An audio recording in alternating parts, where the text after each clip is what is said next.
পৃথিবী বড় স্বার্থপর, দুনিয়া বড় স্বার্থপর।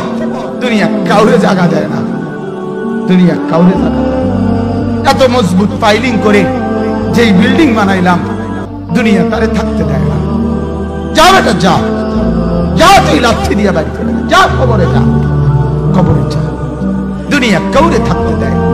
দুনিয়া কত ক্ষমতা ধরকে মাটির নিচে ফেলায় দিছে, দুনিয়া কত সম্পদ আলাকে মাটির নিচে ফেলে দিছে, দুনিয়া কত সুন্দরী নারীকে মাটির নিচে ফেলায় দিছে, মাটির সাথে রেজা রেজা করে ফেলছে। আজ আর চেহারা নাই, আজ আর রূপ নাই, আজ আর যৌবন নাই, আজ আর ক্ষমতা নাই। এমন বাদশা ছিল পৃথিবীতে যার হাতের আঙ্গুলের ইশারায় মানুষের গর্দান উড়াইয়া দিত, যার হাতের ইশারায় উঠত মানুষ, বসত মানুষ। আজ বাদশারা নাই, আজ সম্পদওয়ালারা নাই, আজ মালওয়ালারা নাই। দুনিয়া কাউরে থাকতে দেয় না, কাউরে না দোস্ত, কাউরে দেয় না। দুনিয়া দাদারে আমার থাকতে দেয় নাই। আমার দাদারে আমি দেখছি, আজ আমার দাদা নাই। আমার নানারে আমি দেখছি, আমার নানা নাই। আমার দাদিরে আমি দেখছি, আমার দাদি নাই। আমার নানিরে আমি দেখছি, আমার নানি নাই। আমার বাবারে আমি দেখছি, 14 লক্ষ টাকা বাবার পেনশনের আমি সব ডাক্তারের পিছনে খরচ করে ফেলছি, বাড়ির ফসলের জমি বিক্রি করে ফেলছি।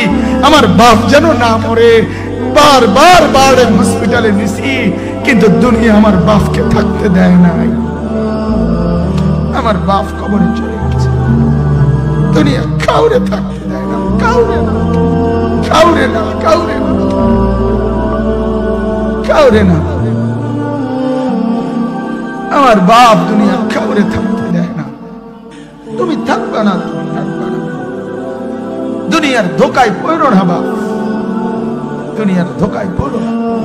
মাকে বুঝার, আজ মারা বেসামাল হয়ে গেছে, আজ বোনেরা বেসামাল হয়ে গেছে, বেপরদার উৎসব তুলে দিছে।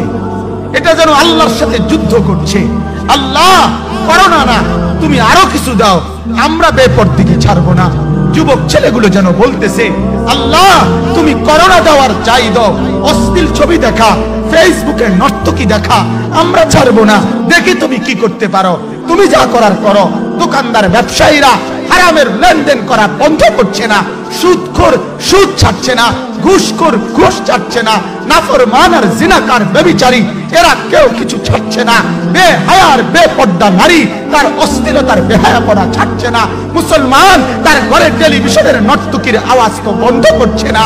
হায় করোনা কিভাবে যাবে, আযাব কিভাবে যাবে বলেন, বলেন, বলেন। আমার বাপ ফেরাউনের উপরে তো আযাব এতদিন ছিল না, নমরুদের উপরে আযাব এতদিন ছিল না, সাদ্দাদের উপরে আযাব এতদিন ছিল না, কারুনের উপরে আযাব এতদিন ছিল না, লূত আলাইহিস সালামের কওমের উপরে আযাব এতদিন ছিল না, হুদ আলাইহিস সালামের কওমের উপরে আযাব এতদিন ছিল না, নূহ আলাইহিস সালামের কওমের উপরে এতদিন আযাব ছিল না। আজ আমরা মালিককে এই পরিমাণ নারাজ করছি, মালিক এত বেশি নারাজ। আজ 1 বছর হয়ে গেছে, 1 বছরের চাইতে বেশি হয়ে গেছে, কই করোনার মহামারীর আযাব তো যাচ্ছে না, গেছে গা বলে। আমাদের লক্ষ লক্ষ বাচ্চার পড়ালেখা বন্ধ, এরা নষ্ট হওয়ার চূড়ান্ত পর্যায়ে পৌঁছে গেছে। মোবাইল এদেরকে শেষ করে দিছে, লক্ষ লক্ষ ছেলে। গতকালকে এক মা আমার আত্মীয় ফোন দিয়া বলতেছে, সকাল 10টায় বাচ্চাটা ঘর থেকে মোবাইল লইয়া বাইর হইছে, রাতের 10টায় মা তারে ফোন দিয়া বলছে, বাপ ঘরে আসতি না, ভাত খাইতি না। বাচ্চা তারে বলতেছে, তোমার অসুবিধা কি, তোমার সমস্যা কি? মা এই কথা বইলা কায়দা দিছে যে, শোনেন হুজুর কত দোয়া করো। এক বাচ্চা, এক ছেলে, সে যদি তার মাকেই কথা বলতে পারে, তার মানে গুনাহ তারে এত মজা দিয়া দিছে, ফেসবুক তারে এত মজা দিয়া দিছে, ইউটিউব তারে এত মজা দিয়া দিছে, নর্তকী তারে এত মজা দিয়া দিছে, গুনার দৃশ্য তারে এত মজা দিয়া দিছে, সে মাকে ধমক দিচ্ছে। রাত 10টা বাজলে কি হইছে, রাতের 3টা পর্যন্ত দেখলে তোমার সমস্যা, আমার আখিরাত আমি নষ্ট করলে তোমার অসুবিধা, আমার জাহান্নাম আমি ঠিক করে নিলে তোমার সমস্যা কি? আল্লাহ আমাদেরকে মাফ করে দেন, আল্লাহ আমার জাতিকে মাফ করে দেন।